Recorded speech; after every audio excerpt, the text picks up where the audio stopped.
Bueno, hoy vamos a ver palpación y auscultación patológica de corazón. Vamos a empezar por palpación. Normalmente lo que podemos palpar es lo que denominamos choque de punta, que es el impulso sistólico producido en la contracción del ventrículo izquierdo. Va a ser de 2 o 3 centímetros de diámetro, ubicado en la línea medio clavicular, cuarto quinto espacio intercostal izquierdo, y es un impulso suave. Si ponemos al paciente en decúbito lateral izquierdo, se va a desplazar de 2 a 3 centímetros. ¿Cuándo puede desplazarse en forma patológica? Cuando está en decúbito dorsal. Bueno, una puede ser por causas no cardíacas y cardíacas. Las no cardíacas puede ser por ascitis, embarazo o derrame pleural que desplacen al corazón, sin haber patología cardiovascular. Y de las causas cardíacas son por agrandamiento del ventrículo izquierdo. Otras alteraciones que podemos encontrar es en la zona del APEC por agrandamiento del ventrículo derecho, también puede estar desplazado el choque de punta. Cuando hay sobrecarga sistólica por hipertrofia del ventrículo, como se puede ver en la hipertensión o en la estenosis aórtica, donde el músculo va a estar cardíaco engrosado, va a ser un choque de punta más extenso, más amplio, con mayor intensidad y con desplazamiento. Cuando es por sobrecarga diastólica, por mayor volumen, como ocurre en la insuficiencia aórtica, en la insuficiencia mitral, en el ductus, en la comunicación interventricular, va a ser un ventrículo con mucho más volumen. Para poner un ejemplo de los que dije, en la insuficiencia aórtica el llenado ventricular se produce por lo que llega de sangre a la aurícula izquierda y lo que regurgita desde la arteria aorta hacia el ventrículo izquierdo. Entonces el volumen es mayor. Esto va a provocar un choque de punta más brusco, breve y amplio. Y entonces este es por sobrecarga de volumen.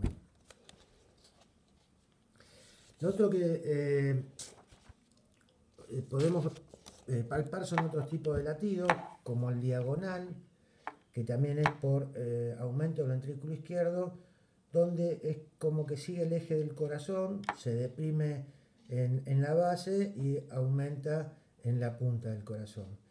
Y después tenemos también el latido sagital, que es paraesternal izquierdo, entre el tercero, cuarto y quinto espacio paraesternal izquierdo. Este lo vamos a palpar con el talón de la mano. Si nosotros apoyamos la mano como para palpar con los pulpejos del dedo el choque de punta, con la parte del talón que queda en la región paraesternal izquierda vamos a sentir ahí el latido, que va a estar dado por un aumento del ventrículo derecho, y este va a aumentar cuando hacemos inspirar al paciente, lo que se llama maniobra de Dressler. Después podemos tener latidos localizados, el más común, alguno en el segundo espacio intercostal izquierdo o derecho, y se debe a veces a un aneurisma de aorta ascendente o del callado. Lo otro que podemos palpar son los frémitos, que es la palpación de un soplo cardíaco. Puede haber sistólicos en el foco aórtico, en la estenosis aórtica, en el foco pulmonar, en la estenosis pulmonar, y en el mesocardio, en la comunicación interventricular, en el centro del tórax. Puede ser diastólico, en el fin de la diástole, en la presístole, en la estenosis mitral, se puede palpar un frémito, y si no, puede haber uno que es sistodiastólico, o sea, que ocupa toda la sístole y toda la diástole, como es en la persistencia del ductus arterioso. Una comunicación entre la aorta y la pulmonar, como la presión de la aorta siempre es mayor a la pulmonar, el soplo va a ocupar tanto la sístole como la diástole. Ahora pasamos a la auscultación patológica cardiovascular y vamos a empezar por el primer ruido, y podemos encontrar tres alteraciones: que el primer ruido esté aumentado de intensidad, que esté disminuido de intensidad o que tenga una intensidad variable. ¿Cuándo puede estar aumentado de intensidad el primer ruido? Es en la estenosis mitral, que se va a ocultar mejor en el área mitral, en la punta. En la estenosis tricuspidia, lo vamos a escuchar en el área tricuspidia. Y por aumento del volumen sistólico, como puede ocurrir en el bloqueo AB de tercer grado. En el bloqueo AB de tercer grado, recuerden que no hay pasaje por el nodo AB, por lo tanto toma el foco de despolarización un foco ventricular que es muy lento, que puede ir a 40, 50 latidos por minuto, por lo cual es una diástole muy larga y tiene un llenado de volumen ventricular muy grande. Al contraerse este ventrículo con tanto volumen, aumenta el sonido del primer ruido, aumenta su intensidad. Entonces tenemos estenosis mitral, estenosis tricuspidia y en el bloqueo AB de tercer grado. Puede estar disminuido de intensidad por alguna valvulopatía, como en la insuficiencia mitral, donde no se alcanza a cerrar la válvula mitral por algún motivo, o por disminución de la fuerza de contracción del ventrículo, por algún problema en el miocardio. Al estar disminuido su contracción, va a ser menor la intensidad del cierre de las válvulas auriculoventriculares y por lo tanto del primer ruido, como puede ocurrir en un infarto que tome una gran proporción del músculo o alguna miocardiopatía con las miocarditis. Y también puede estar disminuido el primer ruido por disminución de la transmisión, como puede ocurrir en la obesidad, en el derrame pericárdico o en los pacientes con enfisema. Y de intensidad variable se va a encontrar en la fibrilación auricular. La fibrilación auricular es una arritmia donde hay cientos de despolarizaciones en la aurícula que llegan todas al nodo AB, algunas pasan y otras no, y pasan en forma irregular. Cuanto mayor dure de un periodo la diástole, más volumen va a tener el ventrículo izquierdo, por lo tanto el sonido del primer ruido del cierre de las válvulas auriculoventriculares va a ser más intenso.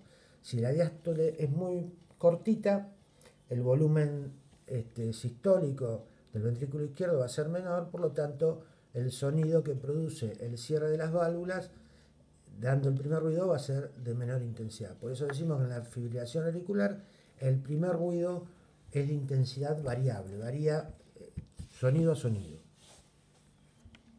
Y el otro problema que podemos tener, aparte del aumento de la intensidad, la disminución de la intensidad o la intensidad variable, es el desdoblamiento del primer ruido, que se puede ver en el bloqueo completo de rama derecha. En el bloqueo completo de rama derecha hay un retraso en la conducción por la rama derecha, por lo tanto el ventrículo derecho se despolariza más tarde que el izquierdo, mucho más tarde. Por lo tanto va a haber un retardo del cierre de la tricuspidia, se van a cerrar mucho antes la válvula mitral y después la tricuspidia. Por eso va a haber un desdoblamiento del segundo ruido. Ahora, como el sonido del componente tricuspidio es muy suavecito, este desdoblamiento siempre se escucha en el área tricuspidia. Es el único lugar que lo podemos llegar a ocultar. ¿Con qué se puede confundir el desdoblamiento del primer ruido? Se puede confundir con el clic sistólico. El clic sistólico será por aberturas de las sigmoides, ya sea pulmonares o aórtica. Cuando es por la aórtica es cuando hay una dilatación de la arteria aorta, se produce este clic sistólico, o por hipertensión pulmonar vamos a tener un clic sistólico pulmonar. Los dos se van a escuchar mejor en el foco pulmonar o en el foco aórtico. Con otro que se puede confundir el desdoblamiento del segundo ruido es con el cuarto ruido auricular más el primer ruido. El cuarto ruido auricular se produce por la contracción de la aurícula durante la diástole, o sea que está anterior al primer ruido, y esta contracción auricular expulsa sangre contra un ventrículo hipertrófico. Entonces el cuarto ruido se produce por contracción auricular que expulsa sangre a un ventrículo hipertrófico. Entonces vamos a escuchar el cuarto ruido y el primer ruido, que puede simular un desdoblamiento del primer ruido. Bien, después vamos a ver las alteraciones que puede haber en el segundo ruido. El segundo ruido tiene un componente aórtico y un componente pulmonar. El componente aórtico se escucha en todos los focos y el componente pulmonar solamente en el foco pulmonar. Puede estar aumentado de intensidad el segundo ruido o disminuido de intensidad. Aumentado de intensidad puede ser por hipertensión sistémica. Cuando el paciente presenta hipertensión, las válvulas sigmoideas se van a cerrar con mucha más fuerza y va a estar aumentado de intensidad. O también puede ser por una esclerosis en ancianos de la válvula aórtica. En estos dos casos, el que va a estar aumentado básicamente es el componente aórtico, por lo tanto lo podemos ocultar en todas las áreas. Cuando hay hipertensión pulmonar, también podemos escuchar aumento de la intensidad del segundo ruido a expensas del foco pulmonar, y este solo lo vamos a escuchar en el foco pulmonar. Perdón, es a expensas del componente pulmonar y lo ocultamos en el foco pulmonar. ¿Cuándo puede estar disminuido de intensidad el segundo ruido? Bueno, puede ser por tres causas: por valvulopatías, por alteración de la función cardíaca o por disminución de la transmisión. Por valvulopatía se puede ver en la estenosis aórtica o en la insuficiencia aórtica severas. Y en el foco pulmonar, en la estenosis pulmonar, y solo lo vamos a ocultar en el foco pulmonar. Puede ser por alteración de la función, como en las miocarditis, en el infarto o en algunas taquiarritmias, donde es tan rápida la frecuencia cardíaca que el llenado ventricular es muy bajo, y esto va a disminuir la intensidad del segundo ruido. O tercero, por disminución de la transmisión del segundo ruido, como en la obesidad, en el derrame pericárdico o en el enfisema. Bien, lo otro que podemos ver con respecto al segundo ruido es el desdoblamiento del segundo ruido también, que cuando es real se va a escuchar solamente en el foco pulmonar, porque es en el único lugar que se oculta el componente pulmonar. Para lograr ver un desdoblamiento es el único lugar que lo podemos ocultar, y también se puede ver, al igual que en el desdoblamiento del primer ruido, en el bloqueo completo de rama derecha. Pero recuerden que solo se oculta en el foco pulmonar. Puede haber un falso desdoblamiento cuando tenemos el segundo ruido más un chasquido de apertura de la mitral. En la estenosis mitral, cuando esta válvula se abre, produce un chasquido que está después del segundo ruido y puede confundir con un desdoblamiento del mismo. Y también cuando hay un segundo ruido más un tercer ruido, este tercer ruido se da por hipertrofia o dilatación del ventrículo izquierdo y también está después del segundo ruido. Entonces, los tres que podemos escuchar que nos puede confundir es el desdoblamiento del segundo ruido por bloqueo completo de rama derecha, el segundo ruido más el chasquido de apertura de la mitral y el segundo ruido más el tercer ruido. El chasquido de apertura de la mitral se oculta en la punta, es breve y agudo. Por eso no podría ser un desdoblamiento del segundo ruido, porque solo se oculta en el foco pulmonar. El tercer ruido también se oculta en la punta, pero no es breve y agudo como el chasquido, sino que es grave y apagado. Tampoco sería un desdoblamiento del segundo ruido porque lo estamos escuchando en la punta y no en el foco pulmonar. Otra cosa que podemos ocultar son los denominados ritmos a tres tiempos. Podemos tener el primero, segundo ruido normales y un tercer ruido que es apagado, grave y prolongado. Este tercer ruido se oculta después del segundo y puede ser por hiperflujo, por aumento del volumen sistólico del ventrículo, como en la comunicación interventricular, en la insuficiencia mitral, y es por llenado rápido del ventrículo izquierdo por el flujo. O lo podemos ver en la insuficiencia ventricular, tanto derecha como izquierda. Puede haber un tercer ruido izquierdo o un tercer ruido derecho cuando cualquiera de los dos ventrículos está insuficiente. Después se puede ocultar un cuarto ruido Este lo vamos a ocultar antes del primer ruido, es grave y también se debe a insuficiencia ventricular derecha o izquierda y se da durante la contracción auricular.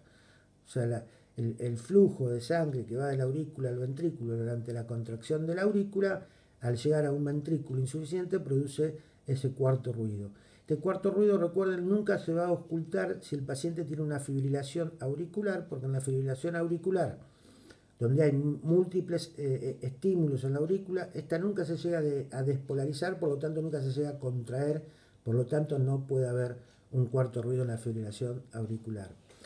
Si la frecuencia de este paciente que tiene un tercer o cuarto ruido está aumentada, es lo que llamamos galope por tercer ruido, galope por cuarto ruido, y a veces puede haber un galope de 4 tiempos, o sea, tener cuarto ruido, primer ruido, segundo ruido y tercer ruido. Bien, lo otro que podemos ocultar son los soplos cardíacos. Y podemos decir que hay soplos sistólicos, hay soplos diastólicos y soplos sistodiastólicos o continuos. En cuanto a los sistólicos, tenemos el de la estenosis aórtica, que se va a dar en la mesosístole, va a ser un soplo de forma romboidal. Inmediatamente el primer ruido no hay soplo, porque se está produciendo la contracción isométrica del ventrículo, donde no hay expulsión todavía. Cuando se abre la válvula aórtica, ahí empieza el sonido del soplo, este aumenta y a medida que baja el volumen empieza a disminuir. Por eso es que tiene una forma de rombo, aumenta y baja. Y lo vamos a ocultar más que nada en el foco aórtico y en el foco aórtico accesorio. Si es lo suficientemente fuerte, lo podemos ocultar en las otras áreas cardíacas y se puede irradiar al cuello a través de las carótidas. Entonces, un soplo sistólico, romboidal, mesosistólico, creciente decreciente, que se oculta en el área mitral, en el área aórtica, foco aórtico accesorio y se irradia al cuello. También tenemos la estenosis de la válvula pulmonar, que tiene iguales características romboidales, pero solo se oculta en el foco pulmonar y siempre es mucho más suave por un tema de presiones a nivel de esa válvula. Otro soplo sistólico que tenemos es el de la insuficiencia mitral. El de la insuficiencia mitral es un soplo pansistólico en barra, o sea, ocupa toda la sístole en forma pareja. Ustedes piensen que siempre la presión del ventrículo izquierdo es mayor a la de la aurícula, y al estar la válvula mitral permeable, o sea que no se cierra totalmente, está insuficiente, siempre va a estar, durante toda la sístole que se contrae el ventrículo, va a estar pasando sangre del ventrículo aórtico y produciendo el soplo. Lo que tiene de característico también es que el primer ruido, al estar insuficiente la válvula mitral, es de menor intensidad, está disminuyendo en su intensidad, y el segundo ruido es difícil de ocultar porque muchas veces está tapado por el mismo soplo. Es un soplo, se denomina pansistólico en barra, que ocupa toda la sístole. Y se oculta en el foco mitral mayormente, se puede ocultar en todo el precordio y se irradia a la axila o a la región, a la cara posterior del tórax. Ustedes recuerden que anatómicamente la aurícula izquierda está detrás, digamos, del corazón, por eso la irradiación de ese soplo va hacia la cara posterior. En la insuficiencia tricuspidia, el soplo de igual características en barra, pansistólico, parejo en toda la sístole, pero lo vamos a ocultar más que nada en el foco tricuspidio. Tenemos también el foco de la comunicación interventricular. Durante la sístole, la presión del ventrículo izquierdo siempre es mayor que la del ventrículo derecho, por eso también va a producir, durante toda la sístole que se contrae el ventrículo izquierdo, va a haber pasaje a través de la comunicación interventricular y el soplo va a ser de iguales características, va a ser pansistólico, en barra, ocupa toda la sístole en forma pareja, pero tiene una irradiación en rueda de carro, o sea, se escucha parejo en toda la cara posterior, anterior del tórax, perdón. Después tenemos los soplos diastólicos, que se van a ocultar durante la diástole.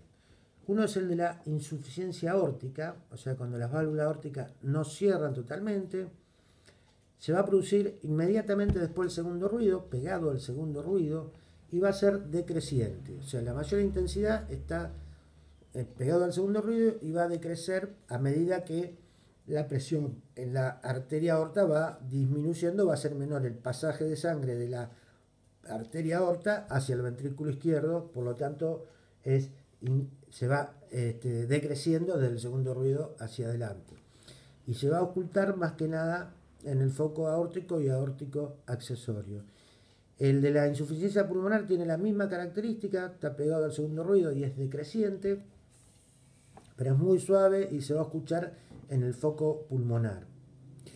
Después tenemos dentro de los diastólicos el soplo de la estenosis aórtica, o sea, cuando está disminuido el área de pasaje de sangre por la estenosis mitral, por la válvula mitral. Lo que vamos a ver acá es un rolido, se denomina mesodiastólico, que es grave, que está dado por el llenado ventricular y se oculta mejor en el ápex.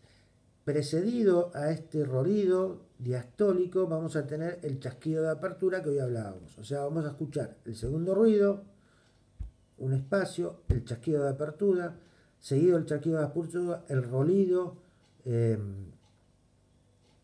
mitral, otra vez un espacio libre y por último vamos a escuchar un soplo telediastólico, o sea, el final de la diástole, que está dado por la contracción de la aurícula. Y generalmente el primer ruido va a estar aumentado de intensidad. Entonces, para repasar vamos a tener el segundo ruido, un espacio, el chasquido de apertura, seguido del rolido mitral, el rolido diastólico, un espacio, el soplo telediastólico, que va creciendo hacia el primer ruido, que es por la contracción de la aurícula, y un primer ruido aumentado de intensidad. La estenosis tricuspidia es algo muy raro, que es muy difícil que se encuentre o que se oculte. Prácticamente no existe esta patología. Por último tenemos los soplos sistodiastólicos o continuos, que se pueden ver en dos ocasiones: en las fístulas arteriovenosas, en cualquier lugar en un miembro, donde siempre va a estar pasando sangre de la arteria a la vena, por lo tanto, tanto en sístole como en diástole va a producir soplo, y también en la persistencia del ductus arterioso, que va a pasar sangre de la aorta a la pulmonar, y se va a escuchar mejor en el foco pulmonar y se escucha toda la sístole y toda la diástole. Otra cosa para decir de los soplos, vamos a ver las causas en general. Puede ser congénitas, las valvulopatías, puede ser por esclerosis en pacientes ancianos, por fiebre reumática, que ya es más rara pero antes era mucho más común, que afectaba más que nada la mitral o la aórtica, o la válvula aórtica, perdón. Las endocarditis, que pueden destruir válvulas y dar insuficiencias, y lo mismo que el infarto agudo miocardio, que puede llegar a dar por rotura de músculos papilares o disfunción de los músculos papilares, insuficiencia de las válvulas. A los soplos los podemos dividir de acuerdo a su intensidad en 6 grados. El grado 1 es cuando es muy difícil de ocultar, o cuando lo ocultamos dos y uno lo escucha y el otro no lo escucha, muy difícil. El segundo es cuando es débil, el tercero le damos un carácter moderado. El cuarto es cuando es fuerte y ya tiene frémito, o sea, ya podemos palpar el soplo. El quinto es cuando es muy fuerte su intensidad y con frémito. Y el sexto grado cuando se puede ocultar inclusive sin apoyar el oído ni el estetoscopio en la pared anterior del tórax. Bueno, hasta acá llegamos con la palpación y auscultación cardiovascular patológicas.